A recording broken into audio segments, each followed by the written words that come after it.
Jangan lupa like, komen, dan subscribe. Kalian yang mau nraktir kopi Mimin Ganteng bisa melalui link di bawah ini ya. Langit tampak merah seperti darah saat Ray terbangun di tanah basah penuh lumut. Kepalanya berdengung, tubuhnya gemetar, dan napasnya terasa berat seperti menelan batu. Ia tidak tahu di mana dia berada. Terakhir yang dia ingat, dia sedang di rumah sakit, dikelilingi suara monitor dan aroma alkohol medis. Tapi tempat ini terasa terlalu nyata, terlalu hidup, dan terlalu dingin. Kabut tebal menyelimuti sekitarnya. Di kejauhan, terdengar lolongan binatang yang tidak dikenalnya, liar dan menyeramkan. Ia mencoba berdiri, namun lututnya lemas. Tubuhnya masih terasa seperti tubuh lamanya, rapuh, lemah, seolah akan runtuh hanya karena hembusan angin. Apa ini? Mimpi? Gumamnya menggigil. Tak lama kemudian, sebuah suara nyaring terdengar dari balik kabut. Seorang wanita tua berkerudung ungu muncul, menatap Ray dengan mata yang seperti retakan kristal. "Kau telah dipilih pengembara. Alteria menyambutmu." Ray menatapnya bingung. "Siapa?"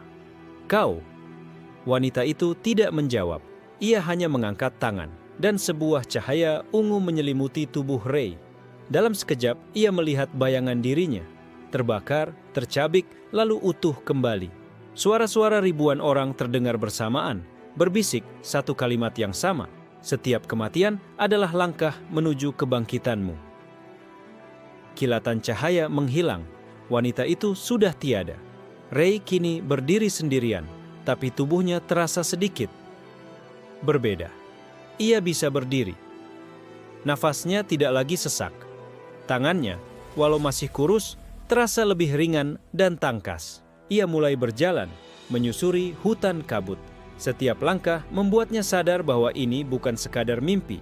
Ia merasa hidup. Untuk pertama kalinya dalam hidupnya, ia merasa hidup. Tak butuh waktu lama, Ray menemukan sebuah desa kecil yang tampak seperti dari era abad pertengahan. Bangunan dari batu dan kayu, orang-orang berpakaian seperti petani dan prajurit. Saat ia masuk, semua orang menatapnya dengan tatapan waspada. "Pendatang? Dari mana kau datang?" tanya seorang lelaki berotot dengan tombak. Saya tidak tahu," jawab Ray. "Saya hanya terbangun di hutan." Orang itu menatapnya lekat. "Hutan kabut adalah tempat para mati.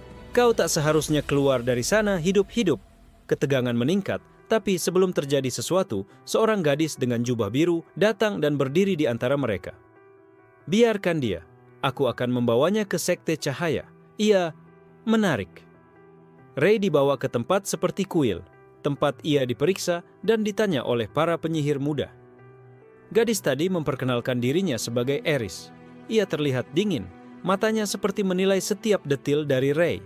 "Kau bukan dari dunia ini," katanya, "dan kau punya sesuatu dalam tubuhmu, semacam kutukan atau mungkin sebuah sistem evolusi." Ray menatapnya lemas. "Aku hanya ingin pulang." Eris tersenyum tipis. "Kalau begitu, jangan mati dulu." Namun takdir seolah tak peduli. Malam harinya, desa diserang oleh makhluk hitam bertubuh anjing dan bertaring tajam. Dalam kekacauan, Ray mencoba menyelamatkan anak kecil yang terjebak. Ia melompat, mendorong bocah itu keluar dari jalur serangan, lalu cakar makhluk itu menembus dadanya. Dunia menjadi hitam, dinginnya kematian menyelimuti semuanya. Namun, dalam kegelapan itu, sebuah suara terdengar, suara yang sama seperti sebelumnya. Kematian pertama diterima. Tubuh diperbaharui. Memori stabil. Evolusi dimulai. Ray terbangun dengan teriakan. Tapi kali ini, ia bangkit lebih cepat. Luka-lukanya hilang, napasnya stabil. Dan untuk pertama kalinya, kekuatan mengalir di ototnya. Ia merasa kuat. Namun saat menatap cermin, matanya sedikit berbeda. Di dalam pupilnya berkedip simbol aneh seperti ukiran kuno. Dan di sudut pikirannya, suara asing berbisik, "Mati lagi, menjadi lebih kuat lagi." Ray duduk di ambang tempat tidur di dalam rumah penyembuh desa, tangannya gemetar. Ia masih bisa merasakan cakar makhluk itu menembus dadanya. Darah, rasa dingin, suara jeritan. Tapi tubuhnya kini tak menunjukkan bekas luka sedikit pun. Justru ada sesuatu yang terasa salah atau terlalu benar. Eris masuk tanpa mengetuk. "Kau mati," katanya datar. lalu hidup lagi, tanpa sihir pemulihan, tanpa rune, tanpa artefak. Ray hanya menatapnya. Kau melihatnya? Aku melihat cahaya hitam keluar dari tubuhmu. Itu bukan sihir biasa, itu adalah sesuatu kuno. Eris duduk di seberangnya, matanya tajam. Kau perlu menjelaskan apa kau sebenarnya. Aku juga ingin tahu, kata Ray. Aku cuma anak sakit-sakitan dari dunia lain. Aku bahkan tidak kuat mengangkat galon di rumah. Tapi sekarang aku bisa... Ia mengepalkan tangan. Ia bisa mendengar sendi-sendinya bergerak tetapi tanpa rasa sakit. Ia bisa merasakan kekuatan dalam tubuhnya. Jika sebelumnya ia seperti kaca yang akan pecah, kini ia seperti baja yang baru ditempa. Tiba-tiba, suara asing menggema lagi di dalam pikirannya. Evolusi tahap 1. Aktivasi otot dasar. Peningkatan kekuatan 150%. Ketahanan tubuh meningkat. Protokol selanjutnya dimulai setelah kematian berikutnya. Ray memegang kepalanya. Ada suara dalam pikiranku, seperti sistem, seperti komputer. Eris mengangkat alis. Sistem? Sesuatu yang mencatat progresku. Ia memberitahuku, aku akan menjadi lebih kuat tiap kali aku mati. Tapi aku tidak ingin mati lagi. Eris menatapnya lama, lalu berdiri. Kalau begitu, bertahanlah. Tapi jangan berharap dunia ini akan membiarkanmu hidup dengan tenang. Hari-hari selanjutnya berlalu dengan pelatihan. KN. Prajurit yang dulu mencurigainya, kini mengawasi latihannya. Ray tak punya pengalaman bertarung, tapi tubuh barunya bereaksi dengan kecepatan luar biasa. Refleksnya melonjak, dan kekuatannya terus berkembang. Namun malam-malamnya penuh mimpi buruk. Ray bermimpi bertemu sosok hitam tanpa wajah, berdiri di tengah lautan darah. Setiap kali, sosok itu berbicara dengan suara bergema. Satu kehidupan untuk satu potongan jati dirimu. Teruslah mati, teruslah tumbuh, atau tetap hidup dan membusuk dalam stagnasi. Setiap kali Ray bangun, ia merasa sedikit lebih asing terhadap dirinya sendiri. Seolah sebagian kenangan tentang dunia asalnya memudar. Suatu hari, saat pelatihan di hutan bersama Cain, segerombolan bandit menyerang mereka. Ray mencoba menghindari konflik, tapi Cain sudah terluka dan hampir tumbang. Ray terpaksa melawan dan untuk pertama kalinya ia membunuh manusia. Darah bandit itu membasahi tangannya. Jantungnya berdegup keras, bukan karena takut, tapi karena tubuhnya merasa hidup, seperti lapar akan lebih banyak pertempuran. Cain, aku...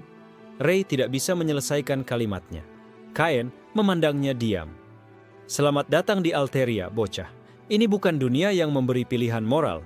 Ini dunia yang memilih siapa yang kuat dan siapa yang mati. Malam itu, Ray termenung sendirian di tebing. Angin malam membawa aroma embun dan kematian. Ia mulai menyadari bahwa evolusi yang ia alami bukan hanya tubuhnya, tapi jiwanya juga berubah. Ia tidak tahu berapa banyak kematian yang akan ia lalui atau siapa yang akan ia jadi setelah semuanya selesai.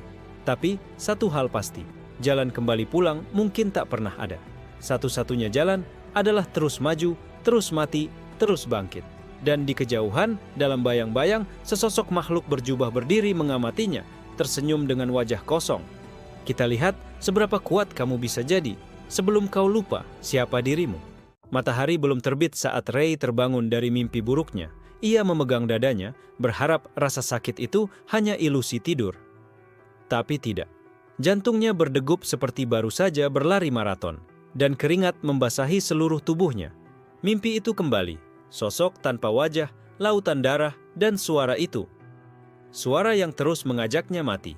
Ia merapikan pakaiannya, lalu keluar ke halaman belakang rumah tempat ia tinggal sementara. Udara pagi di Alteria tak pernah segar seperti yang ia harapkan.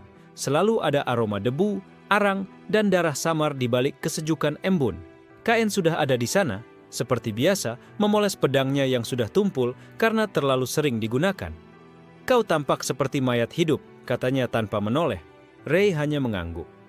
Mungkin karena aku memang sudah mati 2 kali. Cain terkekeh, lalu berdiri dan melemparkan sebilah belati ke arah Ray. Ray menangkapnya dengan refleks yang membuat Cain mengangkat alis. Refleksmu makin tajam, kau mulai jadi prajurit bocah. Lucunya aku tak pernah ingin jadi prajurit, dan aku tak pernah ingin punya murid. Mereka mulai berlatih, tapi tak lama kemudian suara lonceng desa menggema. Tanda bahaya. Warga berlarian. Dari arah utara, asap tebal mulai menyelimuti langit. Api. Desa seberang dibakar. Eris muncul, wajahnya dingin seperti biasa, tapi matanya penuh urgensi. Bandit pasir. Mereka menyerbu desa Jerven. Kita harus ke sana sekarang. Kalau tidak, tanpa perlu penjelasan lanjut, Ray, Cain, dan Eris bergegas menuju desa itu. Saat mereka sampai, mayat-mayat sudah bergelimpangan. Bangunan hancur, jeritan terdengar dari balik reruntuhan. Ray mematung sesaat, lalu mengepalkan tangan. Ia melangkah maju tanpa ragu, menyerbu ke tengah pertempuran. Setiap gerakannya cepat, efektif. Tubuhnya tahu cara bertarung meski pikirannya belum sepenuhnya percaya. Ia menumbangkan 2 bandit dalam hitungan detik, lalu terhenti saat melihat seorang gadis kecil memeluk mayat ibunya. Mata gadis itu kosong. Kenapa? Aku tak datang lebih cepat. Ray bergumam. Tiba-tiba, dari balik puing, muncul salah satu bandit dengan panah teracung. Sebelum Ray sempat bereaksi, panah itu meluncur menembus dadanya. Rasa dingin menyergap lagi. Napasnya terhenti. Tapi, kali ini, ia tidak takut.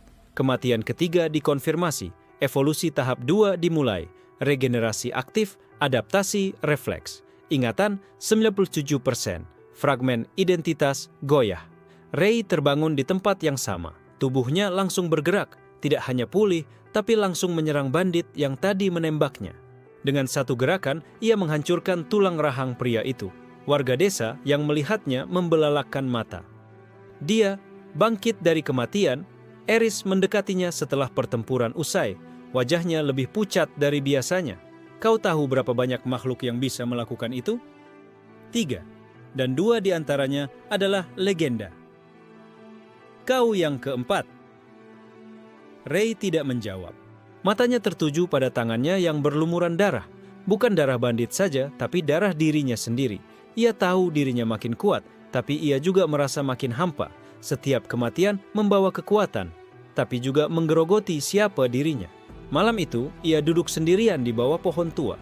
Di sana, Seal, makhluk naga kecil, muncul dari bayang-bayang. Matanya bersinar biru lembut. Evolusi seperti punyamu, langka tapi tak tanpa harga, bisik Seal. Ray menoleh. Kau tahu apa yang sedang terjadi padaku? Seal mengangguk pelan. Kau bukan manusia biasa.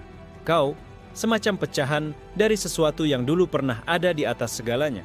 Dewa yang terbunuh dan terpecah ke ribuan dunia. Kau salah satu pecahannya. Ray terdiam. Semua kebingungan yang selama ini menghantuinya tiba-tiba mulai menyatu menjadi teka-teki besar yang mengerikan. Aku, pecahan dewa, dan kau akan terus mati, terus bangkit, sampai kau kembali utuh atau hancur sepenuhnya. Ray memejamkan mata. Malam itu, untuk pertama kalinya, ia bertanya-tanya, apakah ia masih Ray Kyle Hart atau hanya sisa-sisa dari sesuatu yang pernah jadi Tuhan. Dan angin malam kembali berbisik. Mati lagi Ray, dunia ini belum selesai mengujimu. Pagi menjelang dengan langit yang kelabu, seolah dunia ikut berduka atas nyawa-nyawa yang hilang malam sebelumnya. Ray berdiri di tepi desa Jerven, yang kini hanya puing dan abu. Asap masih mengepul dari reruntuhan, bau kematian menggantung di udara. Tubuhnya tak merasakan lelah, tapi jiwanya terasa berat. Cain menghampirinya dari belakang. Kau tak tidur semalaman. Orang-orang di sini juga tidak akan tidur lagi, jawab Ray tanpa menoleh. Cain terdiam. Tak ada jawaban untuk kebenaran itu. Eris datang tak lama kemudian, membawa gulungan kertas tua yang dipenuhi simbol kuno. Kami menemukan ini di salah satu tubuh bandit. Ini bukan kelompok biasa. Mereka bagian dari sekte Ashkara. Ray menoleh, matanya menyipit. Apa itu? Sekte terlarang. Pemuja dewa tanpa wajah. Mereka percaya bahwa kematian adalah bentuk tertinggi dari kehidupan. Mereka memburu pengembara reinkarnasi seperti kau, Ray. Eris meletakkan gulungan itu ke tangan Ray. Mereka tahu tentangmu. Di dalam gulungan itu ada gambar. Wajah Ray digambar dengan tinta hitam, dikelilingi simbol sihir dan tulisan kuno yang terbaca samar. Sang pewaris keabadian, dia akan kembali. Bunuh, bangkitkan, ulangi. Ray menggertakkan gigi. Mereka menjadikanku ritual berjalan. Sil, yang sejak pagi bertengger di bahu Ray, berkata lirih, Sekte Ashkara percaya bahwa jika mereka bisa membuatmu bereinkarnasi cukup kali, mereka bisa mengakses fragmen memori dewa dalam dirimu dan mengambilnya. Jadi mereka membunuhku untuk mencuri sesuatu dalam diriku. Lebih tepatnya, mereka berharap kau meledak seperti bom jiwa, melepaskan potongan Tuhan yang tersembunyi. Perjalanan menuju markas sekte dimulai hari itu juga. Mereka meninggalkan desa dan menuju wilayah tandus bernama Lembah Sunyi, tempat yang dikatakan sebagai sarang para Ashkaran. Sepanjang perjalanan, Ray merasa perubahan aneh dalam dirinya. Ia bisa merasakan aura kematian, melihat jejak jiwa samar-samar tertinggal di udara. Aku bisa melihat sisa kematian, gumam Ray. Eris menatapnya. Itu adalah kemampuan tahap kedua dari reinkarnasimu. Kau mulai terkoneksi dengan jalur jiwa. Setibanya di Lembah Sunyi, malam sudah jatuh. Langit di sini gelap pekat, tidak ada bintang. Kabut merah tipis menyelimuti tanah dan udara terasa berat, seperti menekan paru-paru. Tempat ini terasa seperti kuburan hidup, kata Kain pelan. Mereka menyelinap ke dalam reruntuhan kuil tua, tempat Sekte Ashkara melakukan ritual. Di tengah kuil ada lingkaran sihir besar. Di dalamnya berdiri seseorang dengan jubah ungu dan topeng tanpa lubang mata, pemimpin sekte. Ray Kyle Hart, katanya dengan suara menggema aneh. Akhirnya kau datang sendiri, teruslah mati. Kami akan mengantarmu ke divinitasmu. Tiba-tiba, dari tanah bangkit puluhan mayat hidup, para pengembara yang gagal bereinkarnasi. Tubuh mereka rusak, tapi mata mereka bersinar seperti Ray, bekas percobaan. Gagal, dan kini mereka hanya alat. Pertarungan pecah. Kain melindungi Eris, sementara Ray maju sendiri ke tengah lingkaran sihir. Pemimpin sekte tertawa. Kau kuat, tapi kau belum utuh. Mati di sini, dan kami akan membuka gerbang ke esensi terdalam dirimu. Ray tidak menjawab. Ia hanya menutup mata. Kematian keempat dimulai, dan ia melompat ke tengah ritual, membiarkan serangan sihir menyambar tubuhnya. Tubuhnya hangus, jiwanya terlepas. Tapi di antara serpihan kesadaran, ia merasakan sesuatu terbuka. Sebuah pintu, sebuah nama. K.L. Arion. Nama yang bukan miliknya, tapi terasa seperti miliknya. Ray bangkit lagi, tubuhnya diselimuti cahaya ungu dan hitam. Para mayat hidup bergetar dan roboh. Pemimpin sekte menatapnya dengan mata ketakutan. Kau mulai kembali jadi dia.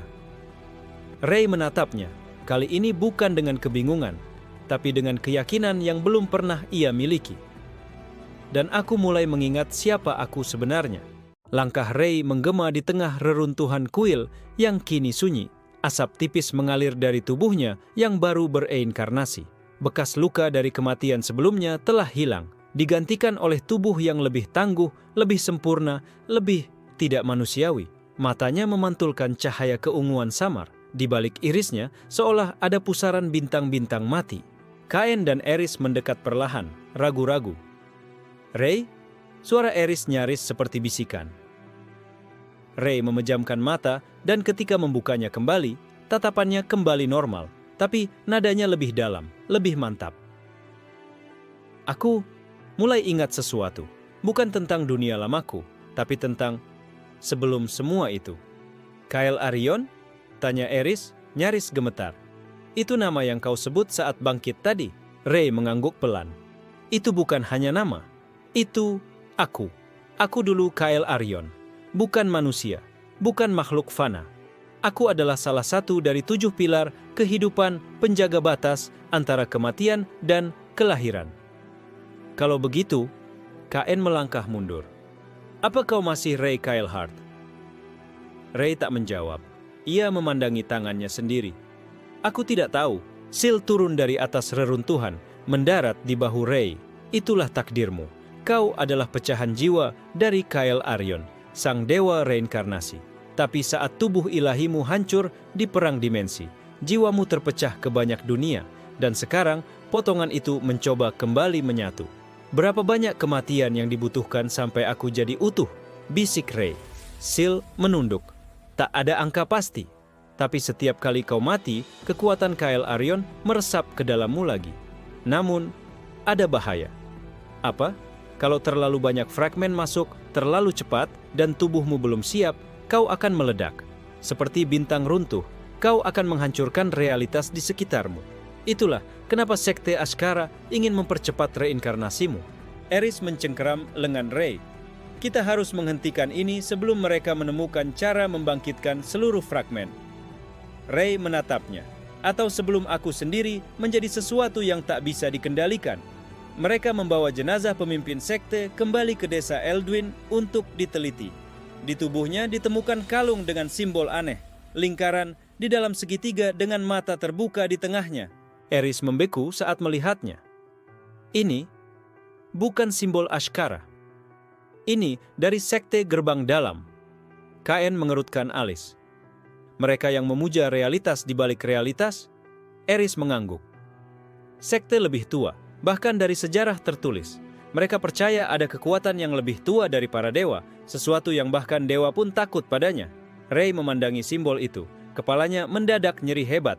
Gambaran kilat muncul di pikirannya, dunia berputar, dimensi runtuh, dan bayangan raksasa bermata ribuan memandangnya dari balik kabut tak berujung. Suara di pikirannya kembali muncul. Bangkitlah Kael Arion, kami menantimu di balik gerbang. Tubuh Rey gemetar. Mereka bukan hanya membangkitkanku, mereka mencoba membuka sesuatu dari luar. Eris pucat. Kalau mereka berhasil, dunia ini bukan hanya akan hancur, ia akan dilahap. Rey berdiri, tatapannya mulai berbeda, lebih dalam, lebih sadar. Kalau begitu, aku tak bisa lagi hanya menunggu mati untuk jadi kuat. Aku harus mulai memilih kematian yang tepat. Kain menyeringai. Kematian yang direncanakan, sekarang itu baru edan. Tapi Sil tidak tertawa. Ia menatap ke langit malam yang mulai berubah. Gerbang Dalam, mereka sudah mulai bergerak. Dan di tempat lain, jauh di pegunungan utara, sekelompok penyihir berjubah hitam berdiri mengelilingi pilar batu besar. Di tengahnya, tergantung fragmen tubuh transparan yang berdenyut pelan seperti jantung. 3 fragmen telah bangkit, yang keempat akan membuka celah. Kael Arion akan kembali, dan dunia akan runtuh. Malam menggantung pekat di langit Elduin. Namun, mimpi Rey tak mengenal waktu. Ia berdiri di tengah hutan yang tak ia kenal, meski semuanya terasa akrab. Langit merah darah, pohon-pohon menjulang seperti tulang, dan suara gema aneh berdentang di kejauhan, seperti lonceng kuil tua. Rey menatap tangannya. Tubuhnya bersinar samar, bukan tubuh fana, melainkan bentuk jiwanya. Kau telah melintasi batas pertama. Suara itu datang dari segala arah dan tak berasal dari satu mulut pun. Di depannya, kabut terbelah memperlihatkan cermin raksasa yang menggantung di udara. Tapi bukan bayangan dirinya yang terpantul. Di sana berdiri sosok lain, wajahnya Rey, tapi matanya berwarna hitam legam, tubuhnya mengenakan zirah hitam retak, dan di punggungnya tumbuh sepasang sayap tulang. Siapa kau? Tanya Rey, meski hatinya sudah tahu jawabannya. Aku adalah kau yang pernah menjadi Kael Arion sepenuhnya, di dunia yang lain. Suara sang bayangan terdengar seperti gema ribuan jiwa. Bagaimana kau bisa hidup? Aku tidak hidup, aku tersesat di antara realitas. Aku memilih mengorbankan kemanusiaanku agar tak sepenuhnya binasa. Aku jadi penjaga gerbang dalam. Rey terdiam. Bayangan dirinya itu menatapnya lurus-lurus. Aku ingin memperingatkanmu, Rey. Semakin banyak fragmen yang kembali padamu, semakin tipis batas antara kau dan aku. Kita akan menyatu pada akhirnya. Tapi saat itu tiba, hanya satu yang akan tetap hidup. Rey menggenggam tinjunya. Aku tidak akan kehilangan diriku sendiri. Terlambat untuk itu. Bayangan Kael Arion mengangkat tangannya, dan dunia di sekitar mereka bergetar.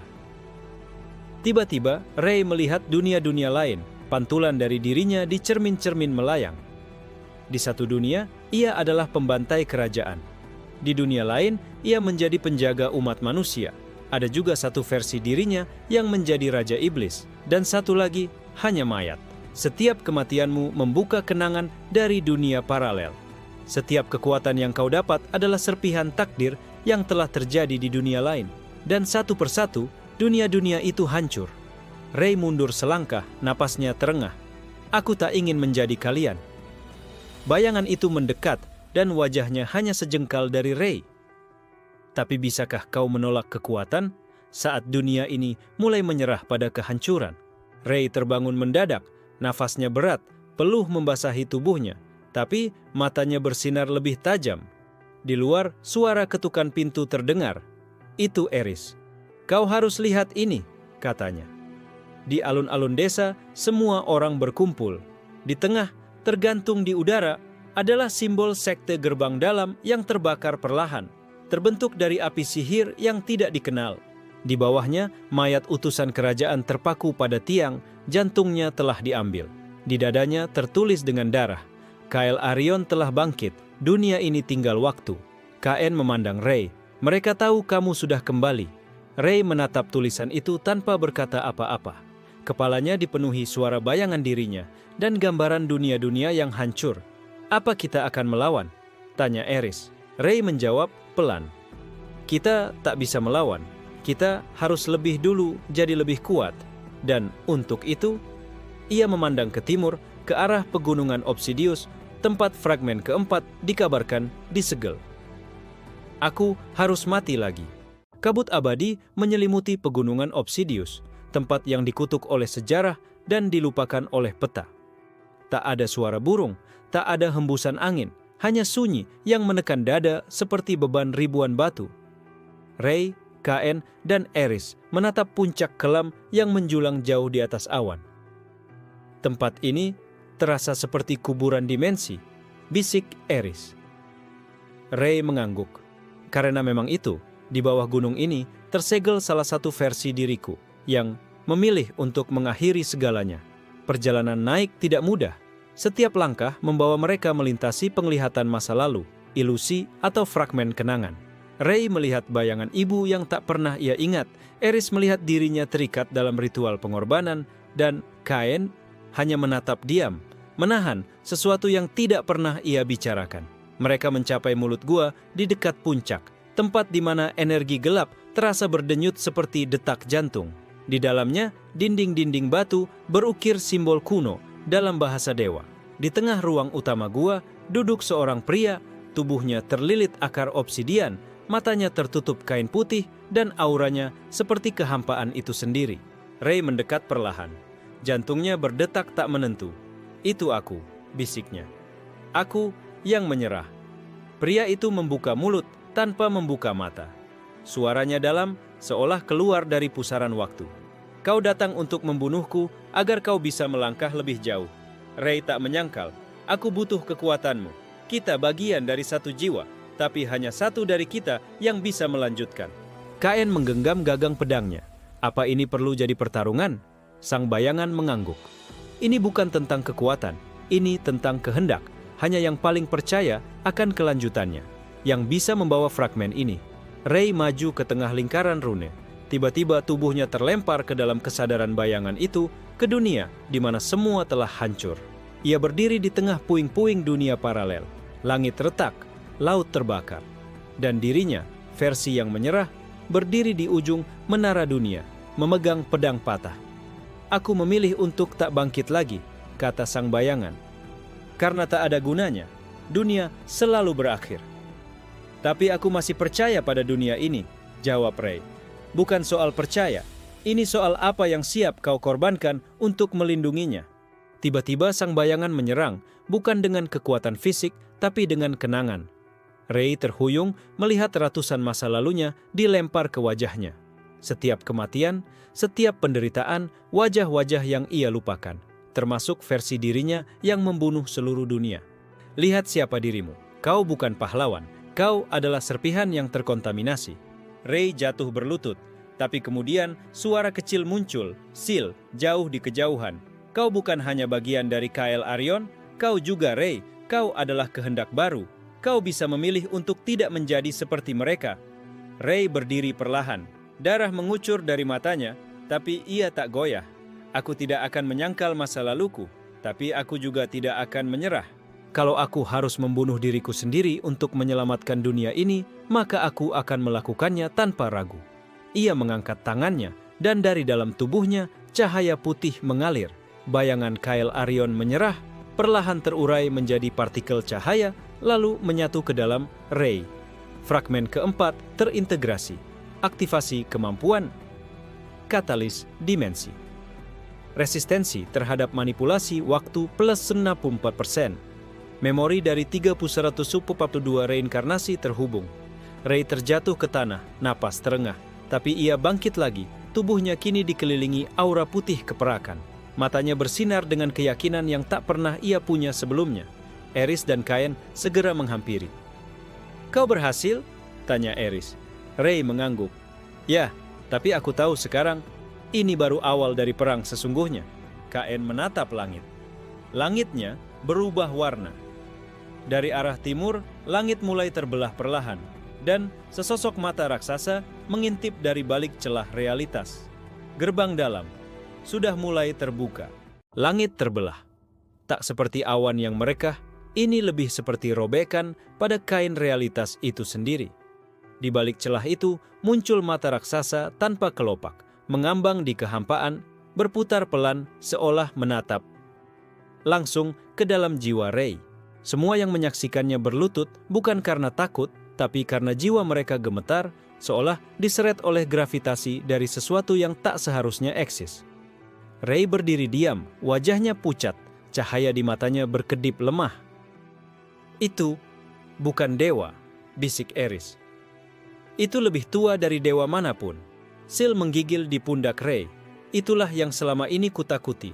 Itulah yang menulis ulang dunia saat para dewa kalah dalam perang dimensi. Dia adalah Lord Tan, sang penulis takdir." Kain memelototi langit, lalu menoleh ke Ray. "Dia menulis hidupmu?" Ray menunduk. "Bukan cuma hidupku, mungkin seluruh realitas ini." Seketika, suara terdengar bukan dari langit, bukan dari bumi, tapi langsung ke dalam pikiran semua makhluk yang ada. Kyle Arion, fragmen keempat telah menyatu. Kau mulai mendekati versi terbaikmu, tapi kau tahu, semua ini sudah kutulis sejak kamu pertama kali lahir sebagai Ray Kyle Hart. Kau bukan penentu takdirmu, aku yang menulis semuanya. Ray berteriak, "Kalau semua sudah ditulis, kenapa beri aku kekuatan untuk melawannya?" "Karena aku ingin melihat, apakah kau bisa menulis ulang naskah yang kutulis, atau kau hanya akan mengulang kegagalan, seperti ribuan versi dirimu sebelumnya." Tiba-tiba, tanah bergetar. Dari bekas retakan langit, jatuh entitas berbentuk manusia tanpa wajah. Makhluk tinta hitam, masing-masing membawa pena raksasa sebagai senjata. Eris mundur. Scriptwalker, penjaga naskah. Ray menghunus senjatanya yang kini berkilau dengan pola-pola dimensi.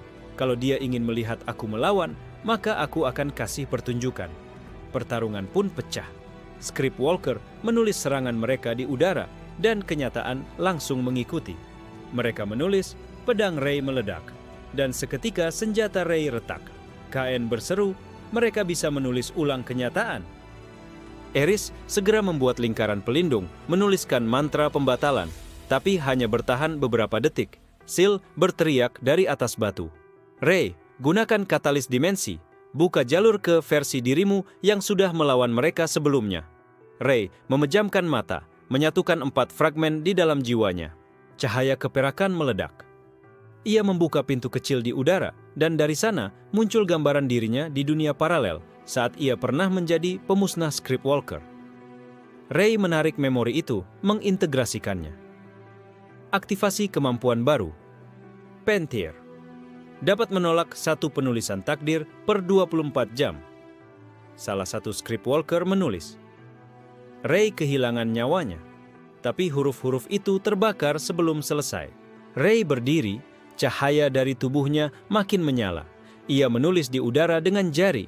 Scriptwalker hancur oleh takdirnya sendiri. Dan seperti dibalikkan, pena para penjaga tinta runtuh, tubuh mereka hancur seolah ditulis ulang oleh hukum yang lebih tinggi. Lord Tan tertawa, menggema di langit. "Menarik, kau menulis takdirmu sendiri. Tapi setiap pena menulis, ia harus membayar harga." Tiba-tiba, Kain berlutut, darah keluar dari mulutnya. Kain, wajahnya pucat. "Salah satu Scriptwalker menulis takdirku. Aku hanya punya 2 hari. Ray menggertakkan gigi. Aku akan memperbaikinya. Kalau begitu, datanglah padaku. Ke perpustakaan akhir, tempat semua takdir disimpan. Tapi ingat, Ray Kyle Hart, tak semua yang bisa menulis, bisa menghapus. Langit menutup kembali, tapi awan merah gelap tetap menggantung. Ray mengepalkan tangan. Kita ke utara, menuju perpustakaan akhir. Sil mengangguk, dan untuk pertama kalinya, nada suaranya serius.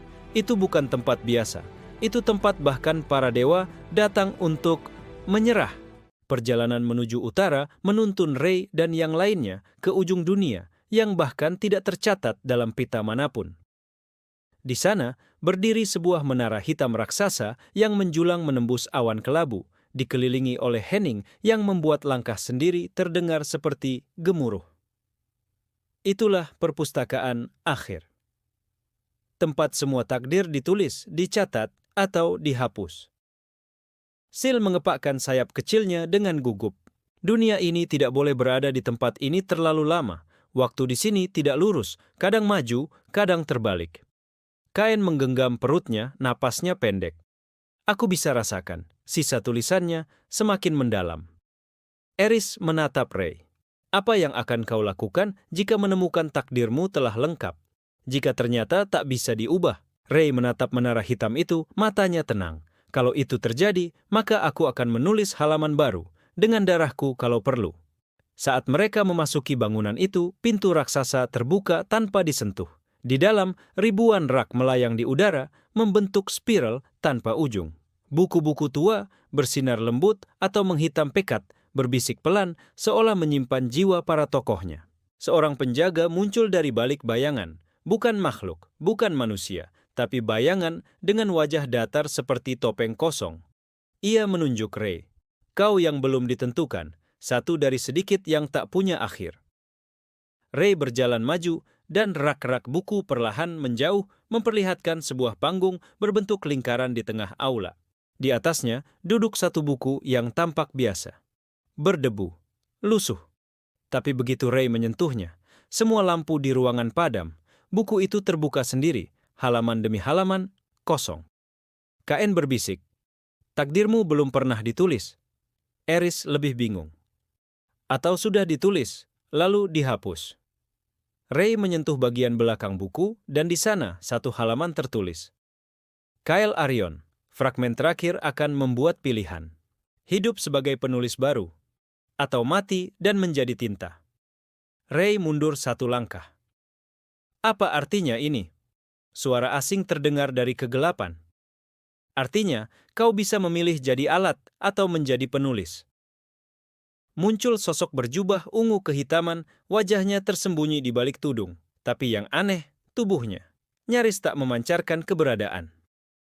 Seolah dia bukan dari dunia ini. Namaku Nul, aku adalah yang pernah menulis ulang seluruh sejarahku sendiri, dan karena itu, aku dihapus dari segala realitas. Eris menarik senjatanya. Kau bagian dari gerbang dalam. Nul tertawa pelan. Mereka hanyalah budak dari Lord Han. Aku adalah kesalahan sistem. Bukti bahwa naskah bisa diubah.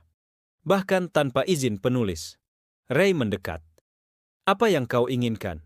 Bantuanmu. Dengan 5 fragmenmu sekarang dan buku takdirmu yang kosong, kau satu-satunya yang bisa membuka skrip kosong, artefak di mana realitas baru bisa ditulis ulang. Kau bisa menyelamatkan Kain, bisa menyelamatkan dunia ini. Ray menatap buku di tangannya.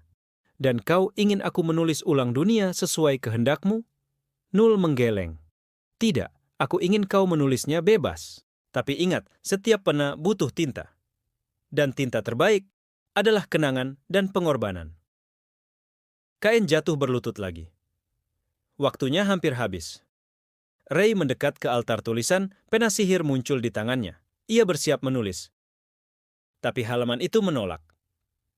Tinta tidak mau menempel. Sil terdiam. Ray, hanya seseorang yang sudah menerima siapa dirinya sepenuhnya, bisa menulis ulang takdir. Kau masih menyangkal sebagian dirimu. Nul menoleh padanya. Maka hanya ada satu jalan, kembalilah ke akar jiwamu. Hadapi masa lalu pertamamu, bukan dunia ini. Tapi di dunia pertama, tempat Kyle Arion lahir. Ray mengangguk pelan. Di mana? Nul menunjuk ke rak yang perlahan pecah menjadi gerbang cahaya. Di balik halaman pertama.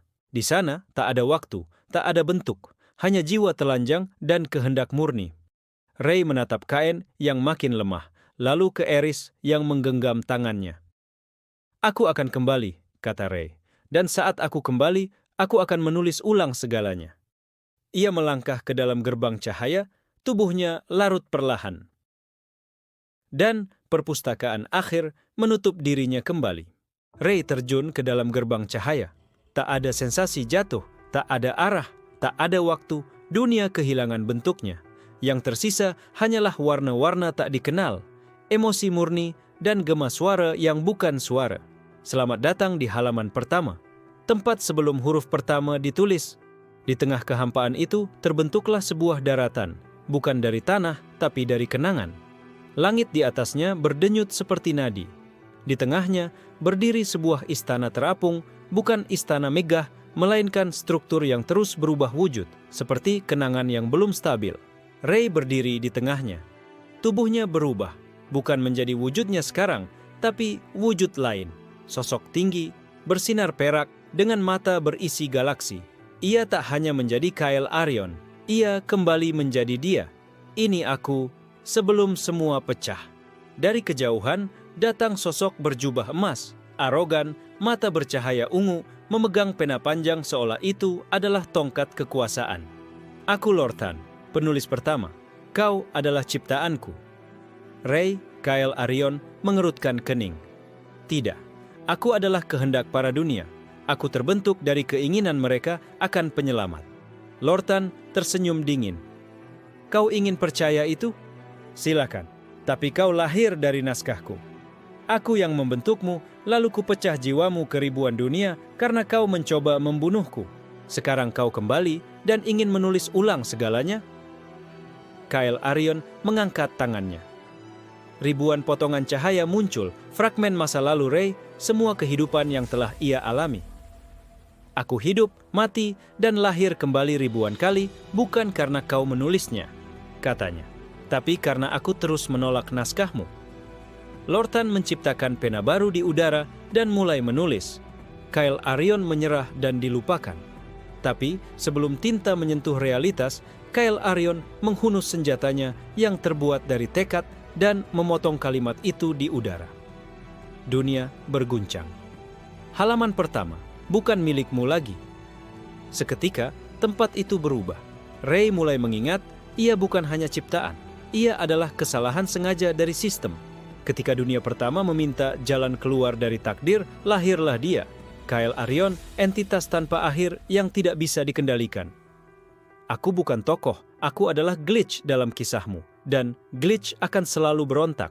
Lortan mengamuk, pena-pena berterbangan menuliskan kehancuran, mencoba menelan Ray dalam jutaan kemungkinan tragis. Tapi Kyle Arion sudah berdiri di tengahnya dan mulai menulis sendiri. Dunia ini memilih jalan baru. Aku menolak takdir lama. Aku menulis ulang masa depan. Dan saat ia menulis itu, semua naskah terbakar. Halaman demi halaman di sekitar mereka hancur, menyisakan sebuah pena tunggal, terbuat dari seluruh fragmen jiwanya yang telah kembali. Kekuatan terakhir diaktifkan. Pena kosmos. Ray kini dapat menulis realitas lokal dalam radius 50 meter. Syarat energi jiwa, risiko kehilangan identitas. Kyle Arion perlahan kembali menjadi Ray. Sosok cahaya peraknya meleleh menyatu dengan dirinya yang sekarang, manusia setengah dewa. Ia berdiri di ambang waktu, tubuhnya bersinar, matanya menyala seperti api bintang. Aku akan kembali ke perpustakaan akhir. Aku akan menyelamatkan Kain. Aku akan menulis dunia ini tanpa kau, Lortan. Lortan tertawa, namun suaranya goyah. Kau bisa mencoba, Ray. Tapi setiap penulis tahu, akhir tak bisa dihindari. Gerbang ke dunia nyata terbuka. Ray melangkah kembali, membawa pena kosmos, dan tekad yang tak bisa dihancurkan. Di perpustakaan akhir, waktu beku. Kain hampir kehilangan kesadaran, tapi saat Ray muncul kembali, pena di tangannya menyala. Ia menulis, waktu Kain kembali, luka tulisannya sembuh, takdirnya dibebaskan. dan KN terbangun, matanya berkaca-kaca. Kau kembali, Ray tersenyum kecil. Dan kita baru saja menulis ulang awal. Dunia terasa berbeda sejak Ray kembali. Awan bergerak tidak wajar, langit seperti mengamati, dan waktu terkadang berhenti berdetak untuk sesaat. Semua itu terjadi karena satu hal. Ray telah mulai menulis ulang kenyataan. Di tangan Ray, pena kosmos bersinar redup, seperti hidup. Ia mencoba menulis secara perlahan. Perang antara dua kerajaan di selatan berakhir dengan perdamaian. Sejenak tidak terjadi apa-apa. Lalu langit di atas utara bergetar. Di kejauhan, gema suara perdamaian terdengar, dua raja membuang pedangnya, memeluk satu sama lain. Ray berhasil. KN menatapnya dengan kagum.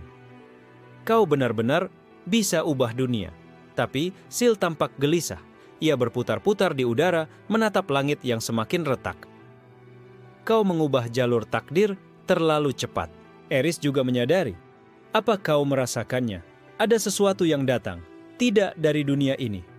Tiba-tiba, dari langit yang mulai terbelah, muncullah makhluk-makhluk aneh.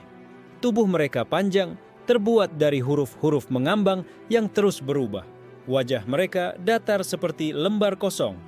Sil langsung berteriak, "Mereka datang, editor tertinggi, penjaga naskah asli." KN memekik.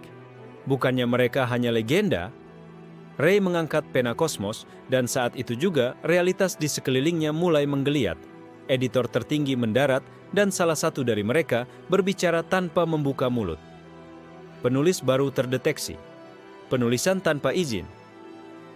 Hukuman, penghapusan total. Pena kosmos tiba-tiba bergetar hebat di tangan Ray. Ray mencabutnya, menulis di udara. Editor tertinggi berhenti menyerang. Tapi huruf-huruf itu langsung terbelah oleh tinta hitam. Editor itu menulis balik, tulisan Ray tidak valid di area ini. Eris membelalak. Mereka memblokir hakmu menulis. Ray menyadari kekuatannya terbatas oleh wilayah pengaruh penulis asli. Dan wilayah itu terus menyusut. Satu editor menyerang, menulis. Ray kehilangan kontrol atas tubuhnya. Ray tersentak, lengannya lumpuh seketika. Tapi sebelum efek menyebar, KN melompat dan menghajar tubuh editor itu dengan sihirnya. Sil berteriak, "Tuliskan zona netral, cepat!" Dengan sisa kekuatan, Ray menggertakkan gigi dan menulis, "Zona kosmos netral, radius 20 meter." Seketika, lingkaran cahaya mengelilingi mereka, dan dunia menjadi sunyi. Editor tertinggi berhenti di luar batas. KN terengah. Itu luar biasa dekat. Eris menatap Ray. Kau tidak bisa menulis bebas lagi, tidak tanpa perlawanan. Ray mengangguk. Kita butuh tempat di luar pengaruh Lorthan, di mana pena kosmos bisa bekerja penuh. Sil membuka gulungan kecil. Ada satu tempat, sisa halaman tak terpakai, tempat di mana ide-ide dibuang yang tak pernah ditulis. Ray mengernyit. Tempat itu benar-benar ada? KN tertawa lemah. Kau sudah mati berkali-kali. Kau baru mempertanyakan itu sekarang?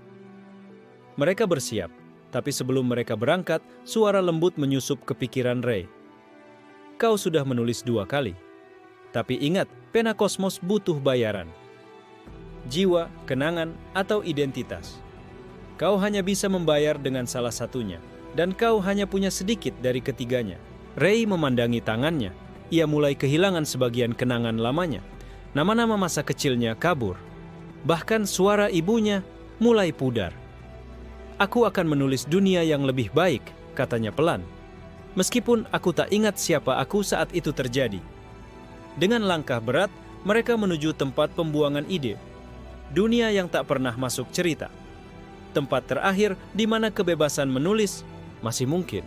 Perjalanan ke sisa halaman. Tak terpakai terasa seperti mimpi buruk yang tak berujung. Langit berubah-ubah, kadang seperti cat air tumpah, kadang seperti halaman terbakar. Di bawah mereka, tanahnya bukan dari batu atau tanah, tapi potongan kata yang membentuk jalan. Ray dan tim melintasi perbatasan dunia realitas menuju zona terbuang, tempat segala ide, tokoh, dan kisah yang pernah ditulis, namun tak pernah selesai. KN terdiam cukup lama. Tempat ini rasanya seperti mimpi buruk yang kubuang dulu saat aku masih anak-anak. Eris berjalan hati-hati. Semua orang punya potongan ide yang ditinggalkan. Di sini, mereka hidup. Sil menambahkan dengan suara gemetar, tapi tidak semua dari mereka ingin kembali dibaca. Di depan mereka muncul sosok tinggi dengan wajah setengah tertulis dan setengah kosong. Rambutnya terbuat dari pita kertas dan tubuhnya terdiri dari kalimat-kalimat yang tidak selesai. "Selamat datang penulis baru," katanya. "Aku adalah Draftus, raja karakter yang ditolak." Ray maju dengan sikap tenang. "Kami mencari tempat untuk menulis ulang takdir, bebas dari sensor dan penjaga Lortan." Draftus memandang mereka lama. "Semua yang datang ke sini membawa niat mulia. Semua berakhir menjadi tinta basi yang menguap. Apa yang membuatmu berbeda?" Ray mengangkat pena kosmos. "Aku tak hanya membawa niat, aku membawa alat yang bahkan Lortan takutkan." Draftus tersenyum lebar. Sombong, tapi menarik.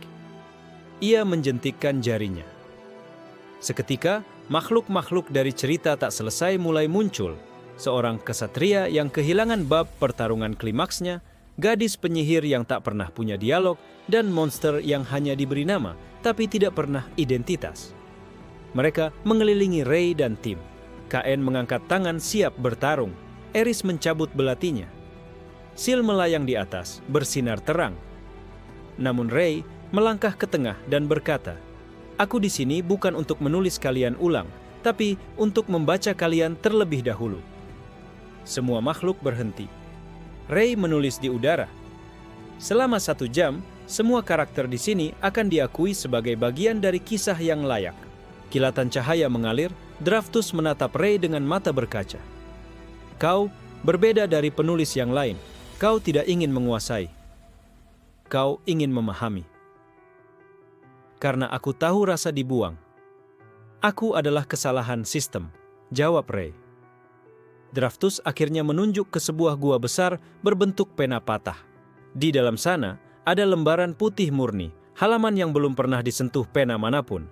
Kau bisa menulis ulang dunia dari sana. Tapi ingat, begitu kau mulai menulis, setiap kata akan membawa dampak abadi. Dunia tak bisa diunduh. Ray mengangguk. "Aku mengerti." Sebelum mereka masuk, Draftus memberi satu peringatan. "Saat kau menulis ulang dunia, 3 hal akan datang mencarimu. Bayangan dari dunia lama, versi gelap dari dirimu sendiri, dan editor dari akhir, yang bahkan Lortan tak bisa kendalikan." KN menghela napas. "Kita belum pernah berhenti dikejar ya?" Sil tersenyum kecut. "Penulis hebat memang selalu punya musuh yang menarik." Eris melirik Ray. "Apa kau siap menulis dunia yang benar-benar baru?" Ray menatap ke dalam gua. Suara-suara halaman kosong memanggilnya. Setiap langkah ke dalam rasanya seperti tenggelam dalam kemungkinan. Bukan soal siap atau tidak, tapi karena tak ada lagi yang bisa menulisnya selain aku. Mereka masuk ke dalam gua, dan saat mereka menghilang ke dalam cahaya putih, dunia di luar mulai goyah. Lortan merasakan guncangan itu dari singgasananya. Dia benar-benar mulai menulis ulang realitas. Maka, waktunya membawa versi gelap. Di dalam lembaran putih murni, suara dunia terdiam. Tidak ada gema, tidak ada waktu. Hanya keheningan murni dan terang yang menusuk mata. Ray berdiri di tengahnya, pena kosmos di tangan. Di sekelilingnya, teman-temannya menjaga jarak. Tempat ini bukan untuk siapapun selain dia.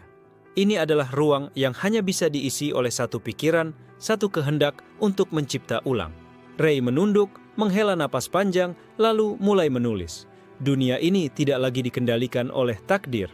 Semua makhluk memiliki kehendak bebas untuk memilih jalannya. Kehidupan tidak ditulis, melainkan hidup. Cahaya mengalir dari setiap huruf yang dituliskan. Tapi seketika itu juga, langit putih mulai retak. Sebuah tinta hitam muncul dari udara kosong, meresap ke tanah, menjalar seperti luka. Ray mundur, pena kosmos mengeluarkan suara aneh, seperti menjerit dalam bisikan. Dari celah retakan, muncullah sosok mirip Ray. Namun, dengan mata hitam pekat, bayangan wajah yang dingin, dan aura yang menekan ruang di sekitarnya. "Kau menulis kebebasan," kata sosok itu, "tapi dunia butuh batas." Eris terkejut. "Itu, kau?" KN melangkah maju. "Tidak, itu bukan Ray. Itu sisi yang tidak pernah dia akui." Sil menjelaskan, itulah Ray alternatif. Sosok yang lahir dari naskah Lortan, ditulis ulang untuk jadi penyeimbang, penulis takdir yang tak pernah ragu. Bayangan Ray atau Ray gelap menatapnya dengan penuh keyakinan. Kau pikir dunia bisa bertahan dengan kebebasan penuh? Tanpa naskah, tanpa arahan, itu hanya mengundang kehancuran. Ray menjawab tenang, dan kau pikir dunia akan damai hanya karena semuanya ditentukan sejak awal? Apa artinya hidup jika kita tak bisa memilih? Keduanya saling menatap. Tanpa aba-aba, pertarungan dimulai. Ray menulis, serangan Ray gelap berhenti. Namun tinta hitam di tangan Ray gelap melawan, menulis. Serangannya justru dipercepat. Ledakan tinta hitam menghantam Ray, melemparkannya ke belakang. Pena kosmos melayang, hampir terlepas. KN berteriak, Ray! Ray gelap terus menulis realitas. Setiap kata yang dia tulis membatalkan kata-kata Ray. Ia terlalu cepat, terlalu sempurna. Itulah bedanya, ujar Ray gelap. Aku lahir dari naskah tanpa keraguan. Kau adalah kesalahan, glitch, cacat. Ray berdiri perlahan, luka di tubuhnya terbuka, tapi matanya bersinar lebih terang. Tapi justru karena aku tidak sempurna, aku bisa memilih salah. Dan dari kesalahan, aku belajar sesuatu yang kau tidak akan pernah tahu. Makna dari menjadi manusia. Ray memejamkan mata, lalu menulis bukan dengan pena kosmos, tapi dengan jari di tanah. Ray gelap mengingat. Sekilas, Ray gelap berhenti. Matanya melebar, tubuhnya gemetar. Ia melihat sesuatu, semua kehidupan yang Ray alami, semua kematian, semua cinta, semua kegagalan, semua makna yang lahir dari kekacauan, bukan ketertiban. Apa ini? Kenanganmu? Tidak, kenangan kita. Ray menatapnya penuh rasa iba. Kau bukan musuhku. Kau adalah bagian dariku. Tapi kau dikurung oleh kehendak Lortan. Ray mengulurkan tangan. Kau tak harus jadi bayanganku. Kau bisa menjadi dirimu sendiri. Seketika, dunia menjadi senyap. Ray gelap menatap tangan itu. Dan perlahan-lahan, tinta hitam di tubuhnya mulai larut. Warna matanya berubah menjadi abu-abu lembut. Ia tersenyum, lemah. Maka, tulislah dunia yang bahkan aku ingin tinggali. Dengan cahaya terakhirnya, Ray gelap menyatu kembali ke dalam tubuh Ray. Tidak menghilang, tapi menyatu. Kini, Ray lengkap, utuh. Tidak lagi terbagi oleh ketakutan atau bayangan dirinya sendiri. KN dan Eris mendekat, sementara Sil menatap langit yang berhenti retak. Kau menang, kata KN. Tapi dunia belum selesai ditulis. Ray berdiri, pena kosmos di tangan, mata bersinar dengan cahaya semua versi dirinya yang telah dilalui. Belum, tapi sekarang aku tahu, aku tidak akan menulis dunia sendirian. Langit putih mulai kehilangan warnanya, bukan menjadi hitam, bukan menjadi gelap, tapi menjadi kosong. Tidak ada cahaya, tidak ada bayangan, hanya ketiadaan yang merayap seperti noda menghapus lukisan. Sil berhenti melayang, tubuhnya gemetar. Dia datang. KN mencabut pedang tintanya yang tak bergetar karena ketakutan, tapi karena rasa hormat pada yang datang. Itu bukan sesuatu yang bisa kita lawan. Eris menatap kehampaan yang membelah cakrawala. Dia tidak datang untuk bertarung, dia datang untuk menghapus. Ray berdiri tegak. Pena kosmos di tangannya terasa berat, bukan karena musuh, tapi karena naskah dunia itu sendiri mulai tak bisa dikenali. Dari kekosongan muncul sosok. Ia tidak memiliki wajah, tubuhnya seperti manusia, tapi seluruh tubuhnya adalah eraser hidup. Ujung jari, lengan, bahkan matanya terbuat dari penghapus yang bergerak lambat, menghapus apapun yang disentuhnya. Ia adalah editor dari akhir. Tidak ada salam, tidak ada ancaman, hanya sebuah tindakan. Ia melangkah. Dan setiap langkahnya, kata-kata yang ditulis Ray mulai memudar. Realitas itu sendiri mundur. Gua pena murni hilang. Zona netral terhapus. Makhluk terbuang. Lenyap satu persatu, diam-diam tanpa suara. Ray mencoba menulis. Editor dari akhir berhenti. Tapi pena kosmos tak bereaksi. Seperti dimatikan oleh kekosongan yang lebih tinggi. KN menebas ke arah sang editor, tapi tebasannya menembus udara kosong. Eris menyerang dengan bayangan memori, tapi bahkan memori itu sendiri ikut terhapus. Sil mencoba menyanyikan lagu eksistensi, tapi suaranya menghilang sebelum terdengar. Ray jatuh berlutut. Dunia yang ingin ia tulis hilang sebelum sempat terucap. Lalu suara itu datang.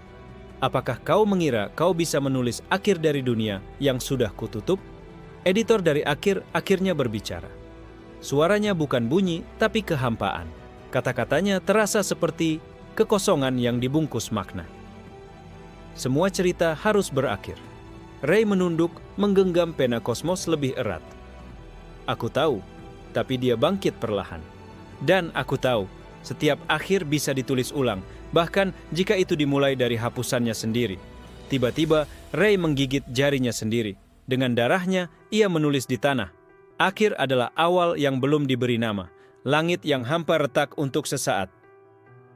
Editor dari akhir berhenti, menatap tulisan itu. Perlahan, jari-jarinya bergetar. Seolah ia mulai kehilangan bentuk. Sil tertegun. Ray, kau menulis dengan darahmu sendiri? Kain menyadari, dia menulis dengan eksistensinya. Eris berbisik, itu satu-satunya yang tidak bisa dihapus, makna yang lahir dari pengorbanan. Editor dari akhir melangkah maju lagi. Sekarang lebih agresif. Tapi Ray menulis lebih cepat, tidak dengan pena, tapi dengan dirinya. Selama 1 detik, dunia ingat semua yang pernah ditulis. Waktu berhenti. Dalam 1 detik itu, semua karakter yang pernah hidup karena pena kosmos, baik, jahat, gagal, berhasil, muncul dalam bentuk cahaya. Draftus dari dunia terbuang. Ray gelap. Bahkan tokoh-tokoh kecil yang hanya muncul di balik kata-kata, mereka semua menyatu di belakang Ray. Dunia adalah cerita kolektif, dan tidak ada editor tunggal yang bisa menghapus semua suara. Ray melangkah ke arah editor dari akhir, mata bersinar merah darah, tubuhnya setengah terhapus, tapi tulisannya hidup. Kau hanya bisa menghapus apa yang tidak memiliki makna. Tapi aku telah membuat semuanya berarti. Editor dari akhir mengangkat tangannya 1 kali lagi, berniat menghapus Ray sepenuhnya. Tapi saat itu, Ray menulis 1 kalimat terakhir. Editor dari akhir telah selesai menulis perannya. Seketika tubuhnya berhenti. Tangan penghapus itu menggantung, kehilangan fungsi. Sosok itu mulai menghilang, bukan karena terhapus, tapi karena naskahnya sudah selesai. Kain, Sil, dan Eris mendekat saat dunia mulai terang lagi. Sil berbisik, "Kau menulis akhir dari sang akhir." Ray jatuh berlutut, tersenyum. Tapi belum akhir dari cerita kita. Cahaya perlahan memenuhi setiap sudut dunia. Lembaran putih murni tak lagi kosong, tapi mulai tertulis oleh jejak kaki, napas, dan keputusan. Ray berdiri di tengah ruang penciptaan. Tubuhnya penuh luka. Setengah dari dirinya transparan, tanda bahwa bagian dari eksistensinya telah ditulis, lalu dihapus, lalu ditulis ulang lagi. Pena kosmos bersinar lembut di tangannya, tidak seterang dulu, tapi lebih hangat, lebih manusiawi. Di belakangnya, Kain, Eris, dan Sil berdiri terdiam. Mereka telah sampai di ujung perjalanan. Dan mereka tahu, yang harus memutuskan sekarang hanyalah Ray. "Kau sudah menulis ulang dunia," kata Sil, suaranya serak. "Tapi apa kau akan tinggal di dalamnya?" Kain menatap Ray dengan campuran bangga dan sedih. "Kau bisa menjadi penjaga, pemandu dunia baru, atau kau bisa pergi dan membiarkannya hidup tanpa campur tangan." Eris menatap ke tanah. "Kalau kau pergi, kita mungkin tak akan pernah mengingatmu sepenuhnya. Kau akan menjadi bagian dari struktur, bukan isi cerita." Ray melihat dunia yang terbentang, gunung-gunung dari imajinasi, kota-kota dari harapan, orang-orang yang mulai berjalan sendiri, menulis hidup mereka tanpa takut akan sensor atau takdir. Dia tersenyum kecil. "Ini adalah cerita yang kubuat untuk mereka, bukan untukku." Ray menatap pena kosmos. "Aku adalah penulis, tapi dunia ini butuh pembaca, pemain, pencipta baru. Aku tidak bisa jadi semuanya." Kain berbisik, "Jadi ini perpisahan?" Ray mengangguk. "Kisah ini sudah selesai, tapi dunia ini baru saja dimulai." Ia menulis 1 kalimat terakhir, dengan darah dan tintanya. Ray tidak lagi menjadi tokoh, tidak pula penulis. Ia adalah fondasi. Tubuh Ray mulai bercahaya, melepaskan bentuknya, menyatu dengan kata-kata. ia tersenyum pada ketiga temannya. Kain, jaga keadilan meski kadang tak ada yang melihat. Eris, temukan cinta baru, bukan karena lupa, tapi karena kau pantas bahagia. Sil, teruslah bernyanyi, dunia ini butuh suara sepertimu. Mereka menangis, tapi tidak mencoba menghentikannya. Karena cinta sejati tahu, kepergian yang penuh makna bukan kehilangan, tapi hadiah terakhir. Dengan satu hembusan napas, Ray menghilang ke dalam dunia yang ia tulis. Tidak sebagai dewa, tidak sebagai legenda, tapi sebagai fondasi. Langit baru muncul, matahari pertama dari dunia bebas terbit, dan suara-suara kehidupan mulai tumbuh. Beberapa tahun kemudian, di sebuah perpustakaan kecil, seorang anak muda menemukan buku usang tanpa nama. Ia membukanya. Halaman pertamanya tertulis, "Tubuhku lemah, tapi setiap kali aku mati, aku jadi lebih kuat." Ia tersenyum, lalu mulai membaca. Dan tanpa sadar, mulai menulis kelanjutan di sampingnya.